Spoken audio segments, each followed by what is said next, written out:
Dans un parc, il y a ceux qui jouent, ceux qui font la causette, ceux qui roucoulent vraiment. Et puis, il y a des enfants qui écoutent des histoires racontées par des grands.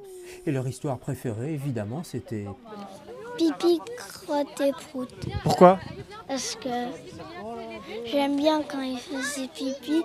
Pipi, Crotte, Prout, mais aussi d'autres livres amenés ici par les animatrices et animateurs qui ont fait une rafle à la bibliothèque des Riches-Clairs, à 2 pas d'ici, avec un défi de taille tout de même, arriver à capter l'attention des enfants. Mais comment font-ils? Moi, je trouve que ça doit rester cool. Il faut surtout pas imposer. C'est leur montrer, parce que je pense que c'est ça. C'est à la différence d'amener, quand c'était à l'école, amener tu dois lire ça, et que du coup, ça devient tout de suite un devoir, et donc c'est quelque chose de pas agréable pour eux. Alors que l'amener de ce côté-là, tout de suite, ça devient un plaisir.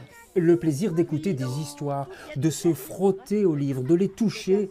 Mais certains sont déjà de grands habitués de la bibliothèque et de la lecture en secret. Tu lis même quand papa ou maman dit d'éteindre la lumière le soir? Souvent, mais ils le savent pas. Donc tu dis oui, oui, je fais dodo et puis tu rallumes la lampe? J'ai pas de lampe, mais j'ai un réfrigérateur de lampe. Un réfrigérateur de lampe, c'est quoi? C'est comme un réfrigérateur qui allume une petite lampe.